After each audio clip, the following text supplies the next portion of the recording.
Hello and welcome to the Analytics Show, the podcast of business through the lens of data science. But together, we'll dive into learning and sharing where various industries are heading and how data and analytics is at the heart of shaping business growth and productivity. Let's spark different ways of thinking about data and analytics that is relevant to you and prepare your business for future disruption. I'm your host, Jason Tan. I'm delighted you could make it on this journey with us. Hey guys, to continue to get support tips, techniques, and tools and learn from the expert, hit that subscribe button wherever you are so we can keep in touch and continue our lifelong learning together. So, are you using your company data to its full potential? Take our embedded analytic assessment to find out your score. A leading organization like Facebook, Apple, Amazon, Netflix, and Google have moved beyond dashboard and embedded data science directly into their daily business operation. With our 3-minute test, you will discover your potential in optimizing customer experience and revenue through embedded analytics. You will gain greater clarity, insight, and advice to embed analytics. Plus, you will receive customized results instantly. Find the link to this assessment in the description of this episode. Good morning, Jon. Welcome to the Analytics Show podcast. So excited to have you here today talking about all things pricing, my favorite subject and the things that I learned from my corporate days. How are you? I'm very well, thanks, Jason. How are you? I have been really great. I'm super excited. Now, to get things started, I want to start in a couple of things that I found online when I do my research. Clearly, some of them are old, but I hope this one is okay. So the first question I have for you from this, what I found is you co-presented for an education program at Lancaster University Management School. Did you travel for this? Absolutely. This was a few years back, actually. So I was doing almost quarterly trips to the UK to Lancaster. So either flying into Heathrow or Manchester, and then jumping on a highway and heading up to Lancaster, which is about an hour north of Manchester. So and one or two of the workshops were done outside of Lancaster. We did one in London from memory. Yeah. And it was sort of before and in the lead up to the GFC. So I remember the GFC happened the day after I finished one of those workshops in the UK. Wow, that is quite a while ago. I almost feel like we almost long due for another financial crisis. Now I'm feeling a little bit nervous about it. Careful, you might get what you wish for there, according to some economists. I can relate to that. Now, how was that experience? Did anything in particular stick with you from that this education program in the early days? So you know what, they were rather unique events. We only ever sold 20 seats, and it was a 3-day live-in event when it was in Lancaster. Outside of Lancaster, it wasn't live-in. And I think that there was one particular event that I still talk about today. And we were in Lancaster. There were 20 people in the workshop. 19 of them were involved in pricing, and one person was a procurement manager. And he was a procurement manager at one of the largest companies in the UK. And I sat down with him for breakfast at the start of the 3rd day, and I said to him, "Mate, you're not a pricing guy. You're a procurement guy. Why are you here?" And he said, "I'm here to find out what you pricing guys do to try and trip up my procurement guys." And I thought, that is really clever. And any pricing person should actually go to a procurement conference and do exactly the same thing. But I said to him over breakfast, "Would you mind actually just getting up in front of the people when we get together this morning and tell them what you do as a procurement manager? And he said, yeah, absolutely, no problem. And he did, and he got up and he told the team all the procurement tricks they played. Like if they're going to have a discussion about products, they'll have it in a plush office. If they're going to have a discussion about pricing, that then gets held in a rundown office. In the waiting area, you'll see magazines from your competitors on the coffee table in the waiting area. When you go in and meet the person, he'll be drinking from a competitor's coffee cup. There's all this there's this huge amount of psychological stuff that the procurement managers play on the people that are pitching to them, whether they're sales managers, which is more likely, or in a lesser case, pricing people, just to in the attempt to get a better deal out of them, because at the end of the day, they can lose their jobs if they pay too much or something. Yeah. So I've always said that the natural enemy of the pricing manager is the procurement manager, but I think the real way to approach it is a frenemy situation. So procurement should be your friend and your enemy, and by that I mean if you've got a procurement department in your company, go and talk to them and ask them what they do to beat companies up on pricing, and then try and counter those strategies with how are you going to respond to that sort of approach. There are a couple of things to unpack in there. And the very first thing that you highlight is the psychology tricks, or those little things that they do in order to move and influence the other party, right? Whether it's from the procurement and it's from the pricing. And I think that is probably something that I have found that I have learned so much over the last couple of years, where it's so important and it's equally so useful. It is something that is beyond than just technical, but it's probably still technical in the world of the psychologists. But I think those are important. We will cover quite a bit of that. So I don't want to go into the detail, but I certainly want to go into the detail later. But the second part of that, the procurement process, I can equally relate to that, because I've been trying to figure out how the procurement guys are stopping me to understand how can I sell my services to them.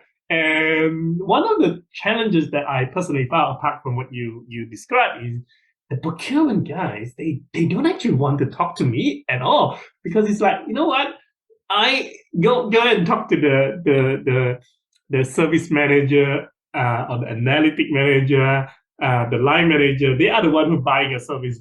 Stop bothering, but I am just trying to figure out how they do things. Yeah, and they play differing roles in different businesses. So, for example, you might be wanting pitching your services to a salesperson or someone like that, and that might be that they may be the user, but they're not necessarily the person writing the check, or they're not necessarily an influencer. So there is various roles in B2B purchase decisions that various people play, from signing the check to influencer to user and stuff like that. So you need to understand who you're dealing with. And sometimes, you see procurement managers act as the gatekeepers. So you cannot have a conversation. You have a conversation with procurement, and that's your only opportunity to talk to the company. They will have a moat, and they won't let you cross that moat and talk to those people. But there are other businesses where you can be talking to those people and you think you've closed the deal. You're just waiting for a little signature on a piece of paper, and all of a sudden they say, "Now let me introduce you to our procurement manager." And you have to restart everything again. Absolutely. So these things play out in different ways in different organizations. Do you think there is any way to detect pick up or detect some of those signals as early as possible, so that one can spread their effort accordingly? I think things like LinkedIn and so forth. If you're pitching to a particular company, it's pretty easy to find out on LinkedIn or something like that whether that company has a procurement function, and whether you're likely to encounter them, just before you're ready to sign on the dotted line, sort of thing. So things like that can help. Absolutely. Now, moving back to the the core, the main cause of the interview today. Tell us a bit more about your current role as the founder and chief expert of Pricing Prophets. Pricing Oh my Profits. God. Oh my God, that word, right? It's a bit challenging for me. And also the company itself. Yeah, so obviously it's a play on words. You know, the prophet is, you know, someone with you know, excellent knowledge versus profit, you know, financial, which is usually what the result is of smarter pricing. But the site was launched in 2011. It was the result of, you know, just looking at what was going on in the digital space, and particularly in Melbourne at that point in time. And there was a lot of crowdsourcing going on. There were a lot of hero companies in the crowdsourcing space, such as Kaggle and 99 Designs and so forth. And someone said to me, why couldn't you sort out crowdsource pricing? And it was a really good question. And I stopped and thought about it for a while and thought, yeah, well, here's a couple of ways we could actually do that. So the original version of Pricing Profits was a website where someone would come in and say, okay, I've got a particular product and I want to know what price to charge for this particular product. And I put about half a dozen experts on the project, and they would read through the answers to a series of questions that the person had answered, and those 6 or so experts would answer 3 questions. The first question was, what price should this person charge for this product or service? What's the rationale for that price point, and any other advice that they wanted to give on any aspect of their business. And that worked really well. And for $600 per project, it was really affordable pricing advice when there really wasn't anything out there for small and medium-sized companies or startups and so forth. Because, you know, when you think about pricing advice, you think of the top end of town, your McKinseys, your BCGs, and stuff like that. Yeah. And that particular crowdsourcing model worked really well. But then there sort of came a point in time where people actually started asking me for phone calls, and they started exhibiting a willingness to pay for those phone calls. So as a result, the model pivoted a bit, probably around 2016, to one of prepaid telephone calls with experts. And there are experts all over the world. So I know you've got listeners, you know, scattered all over the world, and likewise there are pricing experts on the site in, you know, in the UK, in Hong Kong, obviously Australia, New Zealand, and places like that. So, and you know, sometimes it's what people know about pricing that's more important than what people know about specific industries. Right. So that whole concept of the marketplace for the pricing expert is fascinating. I actually did not know the backstory until you just shared with me. But I am a big fan of building marketplace. I have built it once. I probably would try to do another one in the future if the situation allows. Do you think back at that time, though, is that the market was ready and aware of all of these pricing tricks and the pricing strategy and role that play in the business? No, and I don't think still that many parts of the world have latched onto how important pricing is. I think right now, with our elevated level of inflation, you know, in Australia and even more so around the world, a lot of people have started paying a bit more attention to pricing. But I think there are a lot of people who just come to the conclusion that this thing called the market sets prices, and it's a fallacy. You know, Adam Smith's invisible hand, you know, is not invisible. There is somebody like me setting prices behind that go into a marketplace. Yes. Or there are sales reps that accept a price after a customer beats them up by a procurement manager and wants wants a cheaper price and so forth. So you can't blame a market for the price levels that are being charged. There are people making decisions around prices. Yeah, and would you agree that pricing is not just for the B2C, it is equally for the B2B as well. It is all in all kind of businesses. I've been in pricing for quite a while, and when I started out, I thought pricing is a specialization.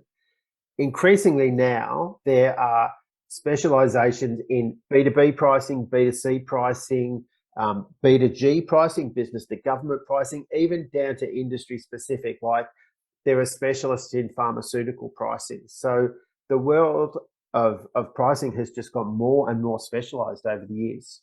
Absolutely. And I can't help but to think about the genius stroke of the pricing from Amazon and Jeff Bezos, which is like $80. Was it $80 or $70 for all you can eat 2 days delivery? They introduced in the early day, and it just skyrocketed the business like to 10x level. The way that he described is that when I remember reading the story, and he was saying that all this executive and all this financial modeling is telling him that this is crazy, this is wrong, people are gonna take advantage of it. But all he say is when we have that Amazon Prime, people have stopped thinking about penny that they compare us to other websites.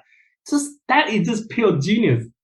So Jason, here's a question for you. Do you reckon that was a scientific-based decision or an art-based decision? It's an art-based decision. Yeah. And do you know why? Psychology. Absolutely. Because the way that how we are looking at things in terms of comparing the cost versus the value, and how we are psychological influenced by it. So it's a thing called the sunk cost fallacy. So you sign up for Amazon Prime, which I think, I don't know what it is at the moment, $119 or $129 in the US or something. And it is in your interest to amortize that investment as much as possible before it's due to be renewed. So you will buy stuff you don't need from Amazon just to get as much value for money out of your Amazon Prime charge. And that is the sunk cost fallacy. That's what it's called as. So yeah, and I think they're running advertising on TV at the moment. So every time I see the advertising for Amazon Prime Day, I actually call it sunk cost fallacy day. You know what I think their advertisement is even more genius is they go out to build partnership with all of these companies that has got huge distribution, and they are giving away the $500 voucher or whatever that and the Prime as well. That is genius. Yeah. Now, speaking of Amazon, before we dive too much details about it, I want to take us back to the early days of like how did you step into this pricing world, and what is your journey like throughout the world of pricing? So good question. There's a couple of ways to answer that. I guess when I finished school, I started work in the oil industry, and like many people, I went into an oil company's mail room and sorted mail and delivered it around the building for a while. And then the next stepping stone was into the sales accounting department, and that involved checking invoices, customer invoices, to make sure that the quantity was read and readable and the price was readable. And I started thinking to myself, where the hell are these prices coming from in the oil industry? And I think the industry is still trying to work out where those prices come from, because no one can explain the petroleum pricing cycle. So that was my first interaction with pricing, and I actually quite enjoyed it. And then I moved into the aviation industry, and I was working at the catering department of a airline, and I was pricing meals. So all those stories you've heard about peanuts costing a cent and olives half a cent and stuff like that are true. And somebody, works out how much, someone like United or British Airways pays for a meal for their passengers when they pick it up from catering in Australia or wherever they stop at. From there, I went into pricing the airfares. So I've gone from a product where nobody knows how prices are set to one that's set by a methodology called cost plus pricing. And then I've gone into where the seats are priced on the basis of revenue or yield management. So, if you know anything about aviation, if you've got 200 seats on an aircraft and you've got 100 different airfares, then you're missing 100 airfares. You should have almost one unique airfare for every single seat on the aircraft. After that, I went over to the UK and I worked for a gentleman by the name of Sir Stelios Hadjiouanou, who started EasyJet, but I actually went and worked at a chain of internet cafes that we built up from 0 to 22 in 22 months, opening an internet cafe in a city every month. And these were internet cafes on steroids. They had on average 400 seats in them. In New York, we built one with 717 seats in it, and the pricing was dynamic. So never before seen on Main Street USA or High Street Europe, where you walked into an internet cafe and the price you paid was determined by the occupancy in the store at that time. And before you got your credit and logged on to a seat, once you'd found yourself one, the price could have changed because the occupancy was always fluctuating in the store. So there was another pricing methodology, dynamic pricing. And then a few years later, I came back to Australia and I got heavily involved in particularly the tech space, but not all the tech space, and value-based pricing. So pricing where it is aligned to the value that customers receive rather than being determined by or determined or influenced by competitors or costs and things like that. A couple of things that I want to go a little bit more detail, if that's okay. First thing first is the EasyJet and the flight ticket pricing. One of the things that I find bizarre as an outsider is that the concept of overselling the flight ticket for the available seat. Now, reading the explanation behind it, I can understand it, like why they try to sell 210 or 220 ticket, even though they only have 200 seats on that particular plane. I can understand to a certain extent. But when I see all of those videos when they are just dragging people out from their plane repeatedly again and again, why are they still doing that? It's that data is already telling them that this doesn't work at some time. So that's a really interesting question. So what the data is telling them is there is a X probability that somebody is going to no-show for this flight. Yeah. Therefore, if they want to maximize the revenue from that flight, they should oversell it in anticipation of that customer not showing up. Yeah. Now, this is where the data says one thing, but the customer says another thing. It's that science art question. The science says that the customer's not going to show up, but hey, guess what? The customer does show up, so you've got an overbooking problem. So somebody's got to be offered a $400 voucher or something like that to see if someone will vacate their seat for the person who stamps their fist the loudest. Is that the thing in the state only? Does it exist in other jurisdictions?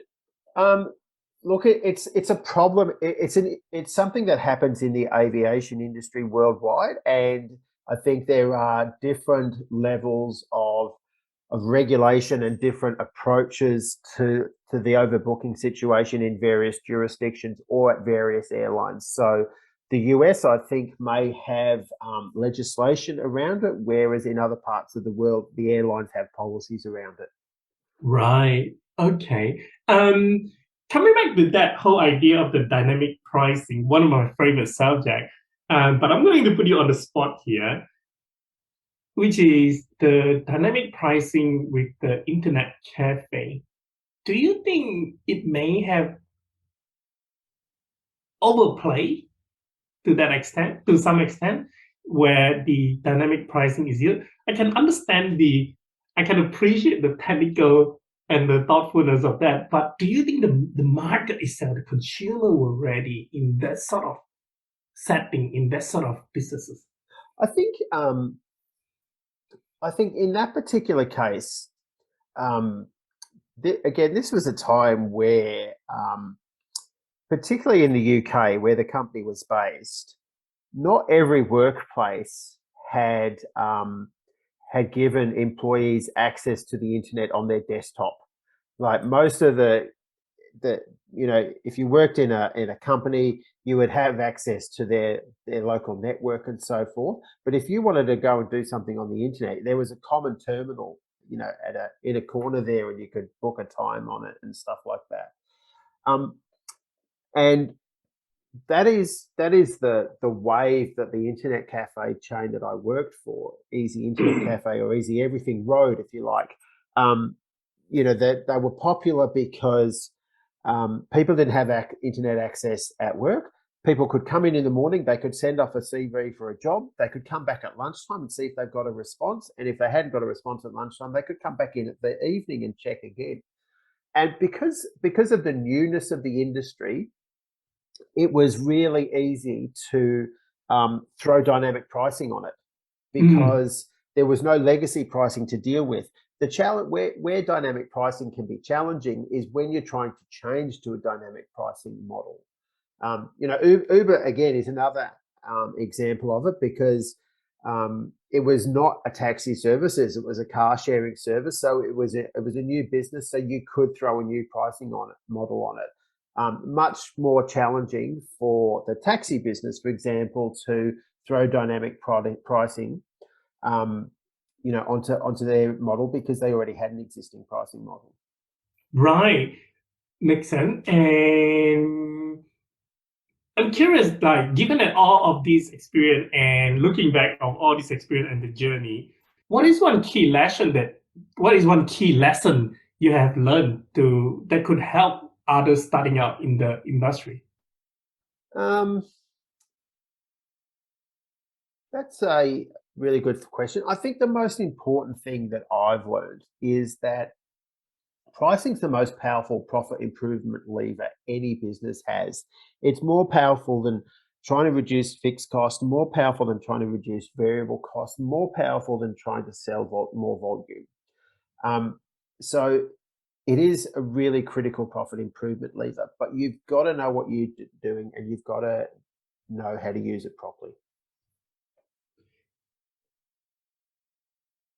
Can you give us one example for that? Look, I won't single out any specific example, but I'll provide generic examples. A lot of people think that if pricing doesn't do what it's intended to do, it's easily reversible. And it's not. Well, if you look, you can.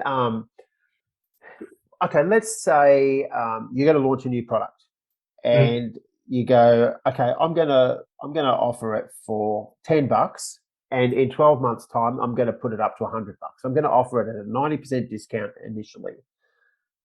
9 times out of 10, that will not work. Yeah, I agree. It actually completely threw out the whole thing. You're basically telling the market that your product is crap. And price is an indicator of quality. So if you've got a $100 product for sale and you're selling it for $10, people are going to go, $10? There's got to be something wrong with it.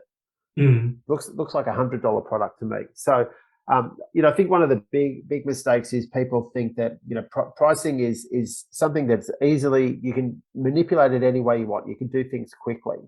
The moment you go out with the price for a new product or service, you put a reference price in the customer's head. If I said to you, Jason, what's the fare from Brisbane to Melbourne, you would say to me, How much is the $900, Sorry? $400, or maybe $400? the current market is probably about $1,000. Okay, so you have a reference price in your head for airfare from Brisbane to Melbourne. Yeah. And unless you've got 67% of people have a reference price in their head for any particular product or service.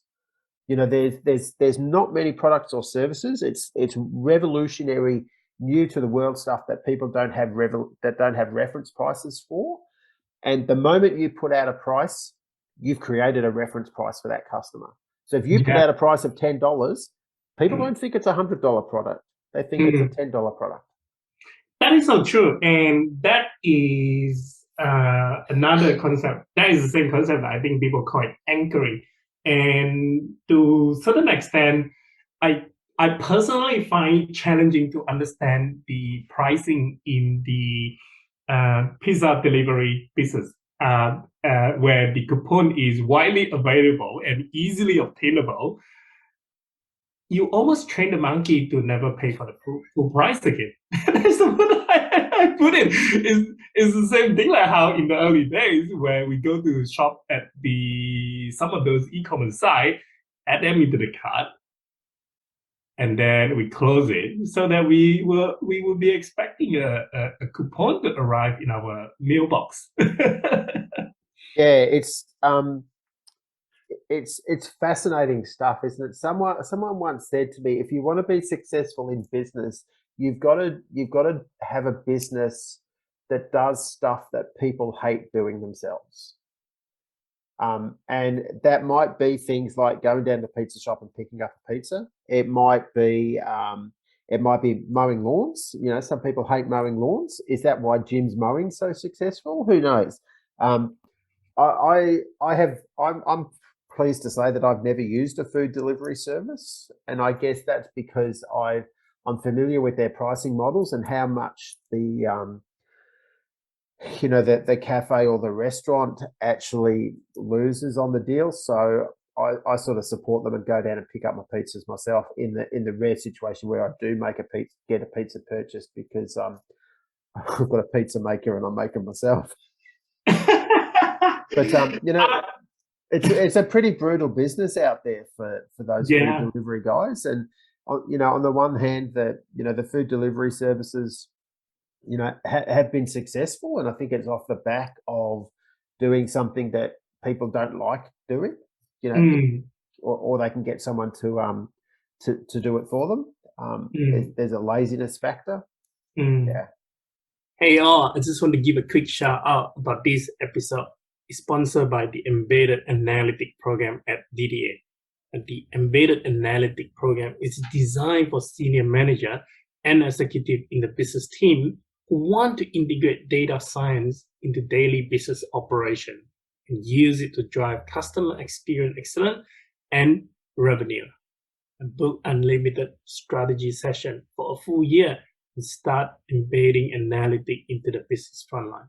For more information about this program, please refer to the description of this episode. Now, let's get on back to the interview.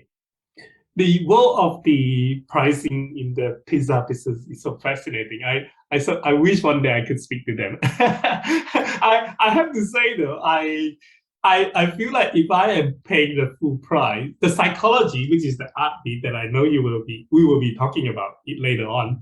But my personal feeling is that if I feel like a dumb or an idiot if I pay for the full price. That is what it makes me feel at the moment, all the time. Yeah, absolutely. And I think it's probably in the last 10, 15 years that there's a big shift that's happened, particularly in B2C markets, but also in B2B markets as well. And that is the rapid proliferation of discounting. And it's come from all sorts of places. It's come from the internet. It's come from factory outlets and stuff like that. But at the end of the day, there's two things that customers want. It's the thrill of the hunt of actually finding a discount, and then it's the thrill of the kill of actually getting the discount. And the thrill of the kill gives you the bragging rights. So you can go and tell your friends, I got a $5 pizza. And I think that has actually become, firmly entrenched. And I can, you can see products that don't move at full price. It's not uncommon at all. And again, this is the art side, the behavioral economic side of pricing. If I show you a pair of jeans that are $100, and I show you a pair of jeans that are $150 with $50 off, nobody is interested in the first offer because they cannot see that they're getting a discount. But the majority of people will happily take the second option, but they're identical. But the only thing is that with the second one, you can actually see that you're getting the discount. You're getting a deal. Yeah. Before we move on to the more of the technical side or the data side about these, I just want to point out that I think pricing has been a great lever for the startup world to grab the market share over the last decade. And I remember once I read somewhere they call it in the war of the coupon. So effectively, every time those startup, whether it is a ride sharing or is a booking of the accommodation or various things that we do on the internet or buy from those startups, they are effectively losing money because they were subsidizing the business to win the market share. They were going for the growth gear to win the market share, and that is where the discount pricing were coming into place. But it looks like the it's coming to end. Yeah, I guess I've been working with startups for probably the last 10 years and so forth. And when I started working with them, particularly in workshops, I would ask everyone, okay, well, why don't you tell me what your monetization model is? And 9 times out of 10, people would say, oh, we're not worrying about monetizing just yet. We're going to get Twitter followers, and we're going to get YouTube subscribers, and we're going to get Facebook likes. And when we've got enough of them, then we'll start monetizing them. And I was flabbergasted by this. And I used to say to them, can you show me a bank that will accept a deposit of Twitter followers? Because there's no money in that. And I think if I fast forward now to work I do with startups, and the situation is reversed, 9 out of 10 of them actually want to monetize from day one. And there's a couple of reasons for that. They've come to the understanding that they are providing value from day one. So why shouldn't they monetize it? And the second thing is that usually the second question that they get asked by a prospective investor after how much money do you want me to throw at you is, what's your monetization model? Because the monetization model is going to inform that investor whether this business has a future and whether they should invest in it. I would go to another level. I would say monetize from the day zero. Start checking if people are ready to pay for it. Validating your idea by getting people to pay for it instead of asking them question in the form that would you like that services, because 9 out of 10 times, well, technically I would say 9.9 out of the 10 times people will be nice to your face and say, yeah, absolutely, I will pay for it, go and build it. But by the time you have built and come back, they are not ready to pay for it. Yeah. So what would you rather have, Jason? If you were running a startup, would you rather have one customer paying you $100, or would you rather have 100 customers who are raising tickets about this not working and that not working? I would rather the customer pay me the $100. Yeah. Because the cost associated with 100 customers raising service tickets is absolutely astronomical. I know, it's a pain. Now, moving back to the discussion and a little bit more core to and relevant to this podcast is the world of data, the world of analytics. I think we set the scene up about the importance of pricing. I want to ask you, how important is data and analytics in the world of pricing from your experience? It's It's very important. So I will give you a specific example. So when I moved back from the UK many moons ago, one of the first projects I got and how I fell into pricing consulting was with what at the time was called Pacific Access, but it's now called Census. I don't think it's called Census anymore either, actually. So they wanted to overhaul the pricing of Yellow Pages online advertising, which for some listeners might be a thing they've never heard of, but there used to be things called Yellow Pages phone directories. Yes, and then they moved online. That is thick, like 1,000 pages where you go and pick the 5 businesses. That's it. You know it. So at that time, if you had any business anywhere in Australia, it would cost you a $300 setup fee and $900 a year paid in monthly installments to have a presence in Yellow Pages online. Now, that did not matter whether you were a real estate agent in the eastern suburbs of Sydney or whether you were a submarine painter in Oodnadatta. Everybody paid the same price, but you can imagine how much business a real estate agent in the eastern suburbs of Sydney got relative to a submarine painter in Oodnadatta. It was just, chalk and cheese.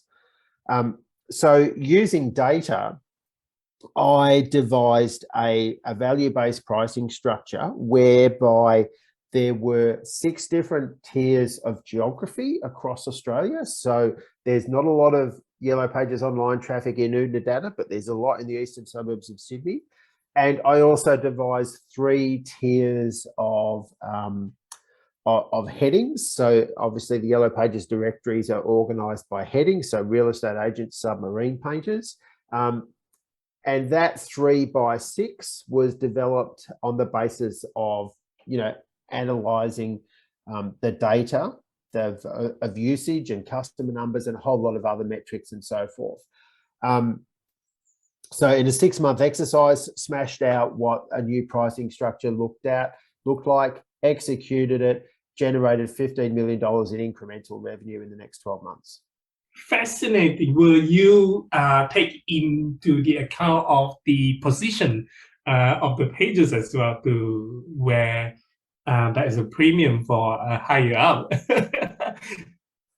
Yeah, absolutely. So there was some rotational issues in terms of inventory. So you look at one page, I look at the same page, you'll see different results through a rotational carousel and stuff like that. So all that stuff needed to be taken into account. So using the data in the pricing, is this where you describe as the pricing or the science part of the pricing in your concept and in your framework? Yeah, mainly, I think, the scientific part of pricing, there's 2 schools of pricing science, pricing art. And the science is that part of pricing that is, where you make data-driven decisions, perhaps where algorithms are increasingly getting involved. And the behavioral side of pricing is the more artistic side of things. The moment Jeff Bezos at one point in time thought, what, Amazon Prime might be a good idea. I've got no data on it, but it just, gut feel says it's the right thing to do. We're going to talk a bit about the gut feel in just a moment, but I'm curious to know from your experience, what do you think is the first word, or what is the thing that comes to mind when you talk to the organization about the science part of the pricing? I'm going to give you a real funny answer to this. Banksy. Oh, so the art guy. The street artist? So yeah. Do you remember a couple of years ago that he had a piece of artwork being auctioned by Christie's or something? Now, if pricing was science, you would be able to predict how much that artwork would go for at auction, right? But what happened when the hammer dropped? Do you remember? Yeah, it got shredded in half. And do you know what happened? What's happened to the price since? Triple. It's gone through the roof. Yeah. Now, if you were taking a scientific, data-driven approach to pricing, you would say that's rubbish. It's in the bin. The reality is, it's the price has gone, the value's gone through the roof because he shredded it. Yeah. But that's the beauty of where the art and the understanding the human is important, right? I mean, I don't think the data and the science part itself is enough, but we can't quite ignore it though. We can't quite discard it though. That to say the science part is not important. I'll give you another example. A couple of years back, Anne Hathaway, the actress, presented at the Oscars. Okay. Berkshire Hathaway shares rose 2.94%. Do you know why? Because it just, the algorithm was working on Hathaway. All of a sudden, Hathaway was all over the media because she was presenting the Oscars. The algorithm thought Anne Hathaway was Berkshire Hathaway. Something's happening. Put the share price up $2.94%. That might have happened to the Pokemon game app. But then she had a car crash a couple of years later. Do you know what happened to Berkshire Hathaway shares? They dropped 0.84%. The algorithm was confusing Berkshire Hathaway with Anne Hathaway. Now I think that example illustrates the importance of the data, where it's so data-driven and it's so algorithm-driven. And I think, obviously, that example that you gave was showing the algorithm was not good enough. There are still room for improvement. But equally, there was the example that's showing that the world is driven by data and driven by algorithm. Equally, that driving force of the data and algorithm is evident in pricing. And look, you're right. You have one of these instances, and the companies that are running the algorithms then have to, modify their algorithms. And the sad thing was, we saw it with the siege at the Lindt chocolate shop in Sydney as well, where all of a sudden people wanted to get out of central Sydney, and the surge pricing on Uber just went through the roof. And there were just immediate calls that this was just price gouging and so forth. So, that's another example where, in practice, the science should work, but there's an overlay. There's still a need for some sort of human intervention to correct the situation. Now, any good example about the good side of the data-driven or the algorithm or the data and algorithm play in the pricing role?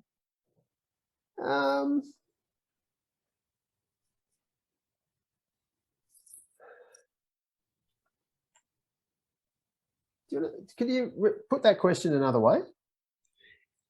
I feel like that we were talking about the science part or the data and the algorithm part of the roles that you play in the pricing, and we were talking about few of the example may not shade the positive light.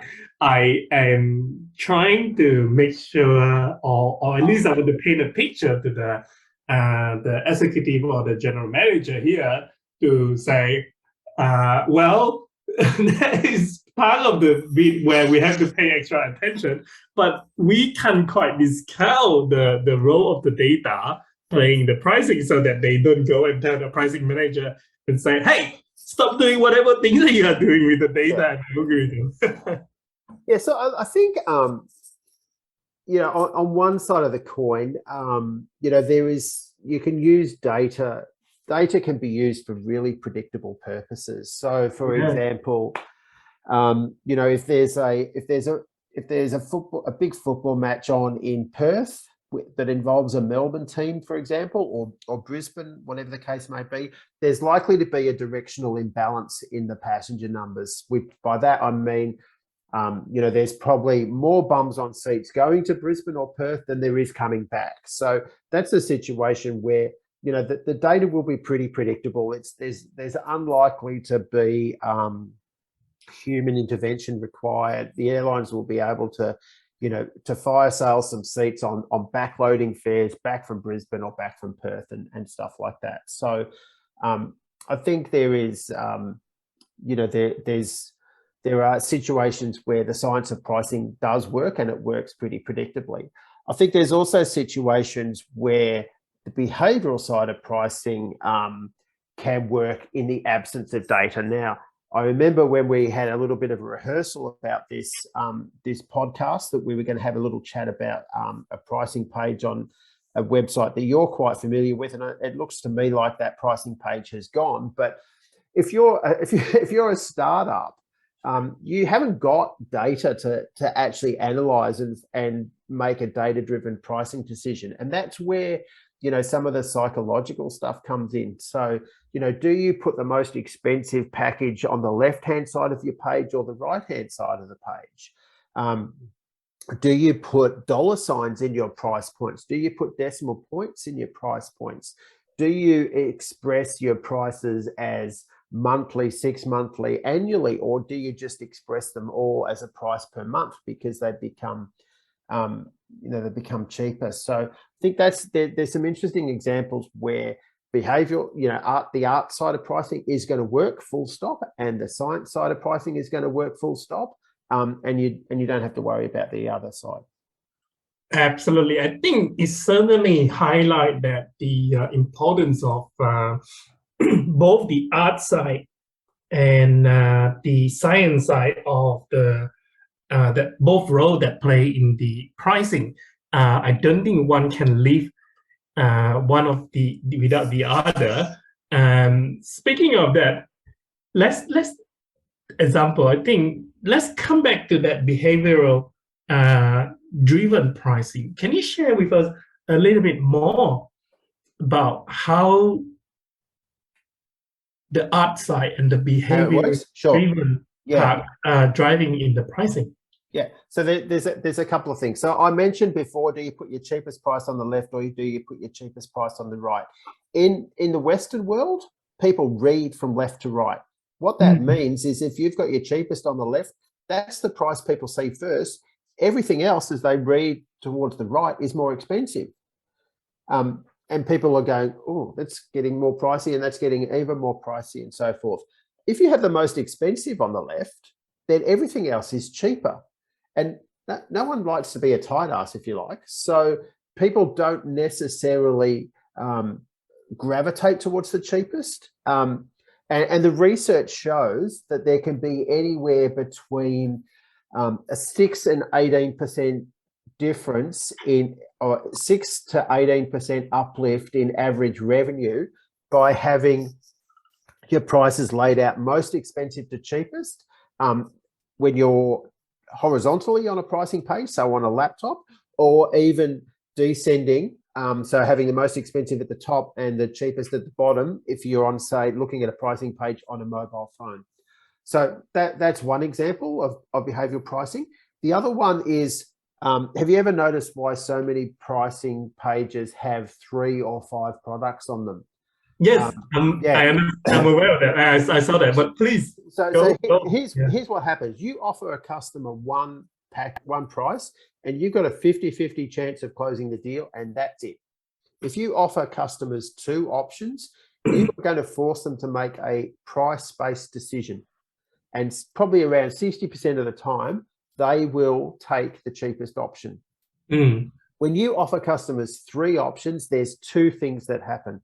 The first thing that happens is the customer says, which one of these do I buy? Now, that's different from them thinking to themselves, do I buy? Yes. You've already got them closer to the purchase decision. The second thing that happens is you're forcing them to make a value-based purchase decision, because they're going to go, okay, why is good cheaper than better and cheaper than best? So forth. Yes. They're going to search for the reasons for the differences in the prices, and that involves looking at the features or the non-price attributes. So there's just 2 examples, left to right, and 3 options. The technical term for that's Goldilocks pricing.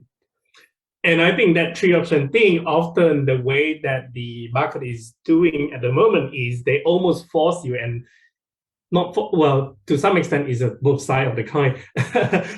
They are almost forcing you, but also the consumer tend to pick the middle one because number one, they don't want to look like a Thai ass by going for the cheapest option. But equally, sometimes they don't want to go for the most expensive one.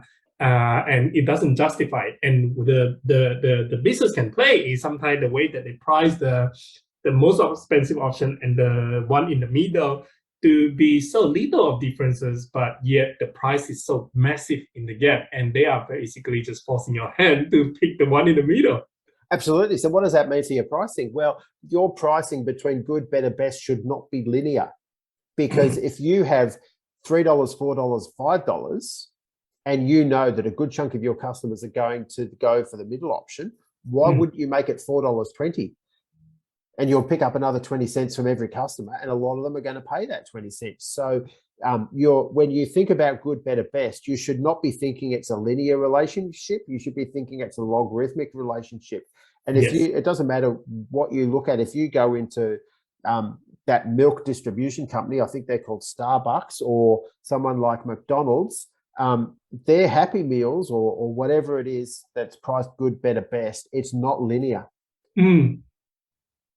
Now, so that another, speaking of that positioning on the page, especially in the world of the internet, and as we are reading the price, I can't help but it got me thinking that eBay, Amazon, and a lot of the marketplace, including the food delivery, they have been for quite a number of years now. They are charging the seller a premium to say, well, the way that you put your product in the description and the data is not, and also your seller history is not quite helping in terms of getting you to the first page. And we all know that if you are on the first page, your chances of selling is going to be higher, especially in the commodity market.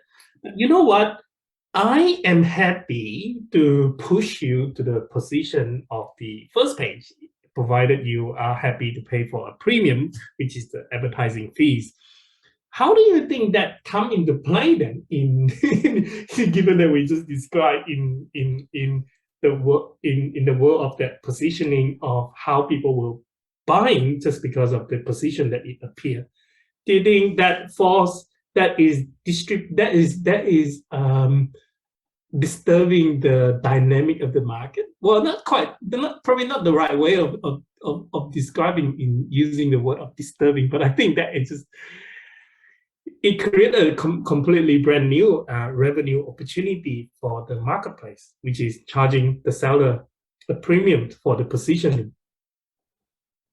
Yeah, it's not uncommon, and it doesn't matter whether you're on a real estate website or a job ads website or a car selling website. There are most of those sites have opportunities to elevate your position in the search results. Yeah. So it's a perfectly logical pricing strategy, and it's probably if I look back at some of my work with some tech companies, there is clearly a lot more value being first, second, or third on the search results. The click-through rates drop away astronomically when you've got 20 listings on one page, whether it's a job, a house, or a car, or stuff like that. So all perfectly logical. I think that where it is a little bit different is something like Google, because I think there's a little bit of a fallacy around being first. You want to be first on the search results page. That depends what the customer searches for. So if you might be searching for pizza, but somebody else might be searching for meat lover special or something like that. Ultimately, the search term is determined by the customer, and you can have a bit of fear mongering from, SEO, SEM companies saying you've got to be number one on the search results page and stuff like that. it just depends what customers are searching for, and it's sort of that art versus science thing, right? You don't know what people are searching for, so how do you know what page you're going to be number one on? Now, speaking of art and science, do you think we can combine both of them into the pricing? And how should one strike a balance between the two? Yeah, I think you can, and I think if we rewind back 3 years ago, subscriptions were the gold standard pricing model. What's happened in the last 3 years is this thing called usage-based pricing or consumption-based pricing has gone ballistic. Now, it is really popular in one of the showcase companies for consumption-based pricing is probably one you're familiar with, Snowflake. They have a pricing model where you use it, you pay, you don't use it, you pay. And it's the same with Twilio. But a lot of companies are also utilizing usage-based pricing or consumption-based pricing with subscriptions. So you pay a fee to access a particular piece of functionality in the cloud and so forth, and then you're paying for what goes through it. And you can price the subscription component in the artistic way, sort of a bit like we spoke about before, whether it's 3 options left to right and stuff like that. The usage or the consumption-based pricing is more than likely going to need to come from data. So I think that's an example where you're going to have an artistic component to your SaaS or your subscription, and a data-driven element to your consumption-based pricing, and your tiering around that.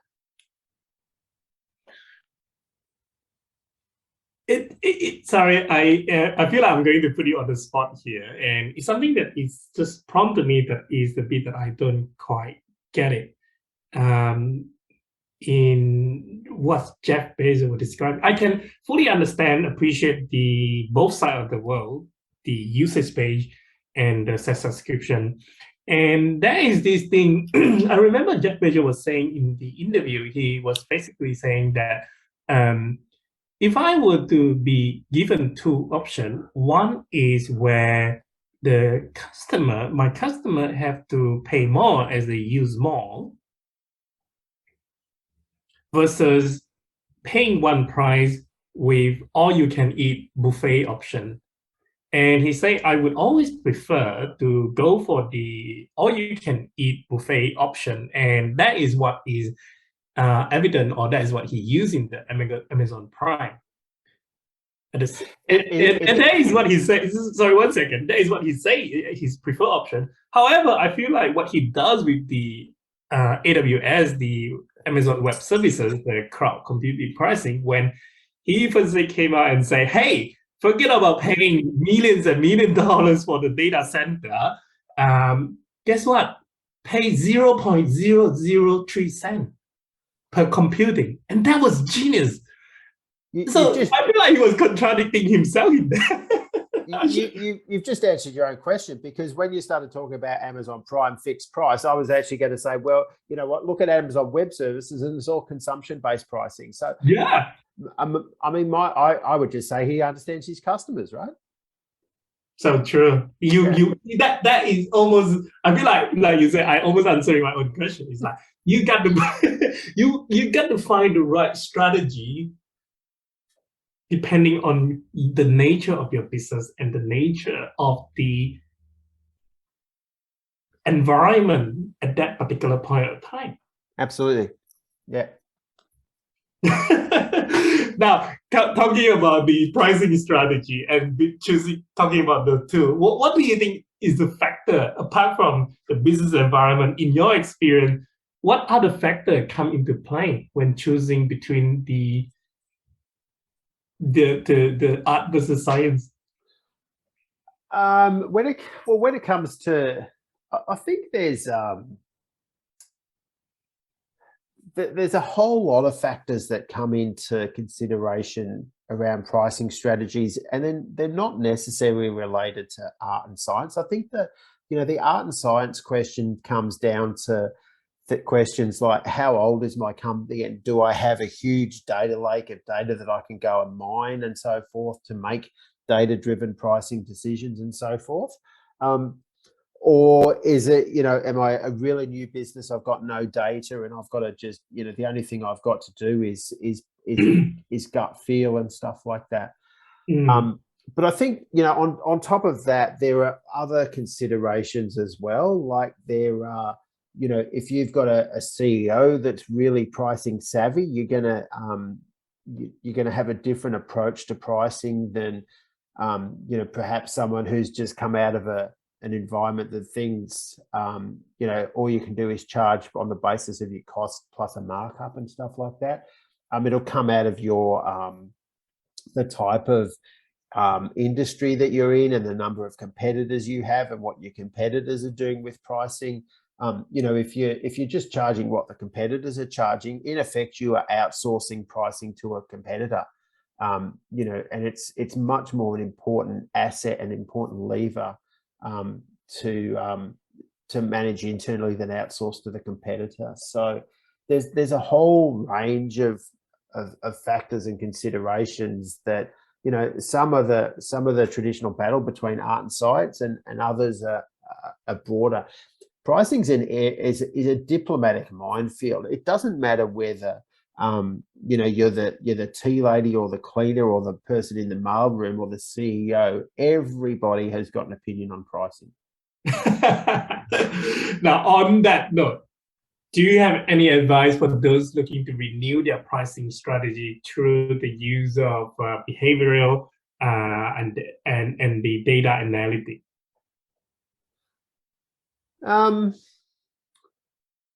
I think I think one of the really most powerful phrases that I've sort of lived by is look for the meaningful and not the mean. The averages are really interesting, but they're good summary statistics to describe data sets. But what's more interesting is it's what's around the average, what's at the extreme, what's to the left, what's to the right, and stuff like that. Because any sort of opportunity in the world of pricing is not going to come from a world of averages. There's no such thing as an average customer. And the average price is just is going to overlook some opportunities. And can I just throw in something in that? No one like to be treated as average. Exactly right. Yeah. I mean, when was the last time you rang someone up and they said, "Hi, Mr. Average Customer, what can I do for you?" Exactly. Now, these are my final question in closing this. And thank you so much for sharing a lot of those things. The first question I have for you is, what is your most important first principle? Yeah, so I mentioned this before. I think pricing is the most powerful profit improvement lever any business has. Use it carefully, use it educated, use it properly. What is one book that you have read and thought it would have been better for your younger self to have? I've actually got two here, possibly three. Probably the book I've enjoyed reading the most in the last couple of years has been Alchemy by Rory Sutherland. He is the head of Ogilvy, the advertising agency in the UK. It's probably got a couple of the most viewed TED Talks ever. But he wrote a magnificent book called Alchemy a couple of years back. It is on, advertising psychology, pricing psychology, behavioral economics. It is really worth a read. The other book that I've read recently, there's two. The first book I read was a book called Values by Mark Carney after he finished his stint as the governor of the Bank of England. And in that book, he recommends another book called The Value of Everything, and it's by a London University professor by the name of Mariana Mazzucato. And she, why I find it really interesting is because, the what most people in pricing are ultimately trying to do is price on the basis of value. I don't walk into a shop and say, "I'll take this, please. I really like the cost base here." You go into, say, a florist, and you buy because you see a bunch of flowers that really resonates with you. They're the right length, the right color, and stuff like that. There's very few products that are purchased because they've got a nice cost base. And there's actually been quite a number of theories of value, and this is what Mariana goes into in her book. There is Marxian theory of value that Karl Marx evolved, and there was stuff that Keynes involved. And I think if we understand where value comes from in the past, we can price it a bit better in the future. Fascinating. You got my interest picked. I really want to check out that both, especially the value of everything. Now, Jon, thank you so much for coming on to the Analytic Show podcast and sharing about the world of pricing and the importance of the art and the science, the behavioral and also the data and the use of the algorithm. I absolutely enjoyed the conversation. It's been my pleasure, Jason. Thanks for having me. Hello. If you enjoyed this conversation, hit that subscribe button so we can meet again.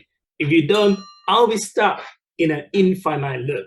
So pull that part by clicking the subscribe and help me out. You can further support us by leaving us a kind review from wherever you are listening. At the end of the year, I will choose a reviewer to send a special gift to, and it might just be you. Look forward to seeing you here next week for a new adventure, if I can find my way out of this endless loop. See ya!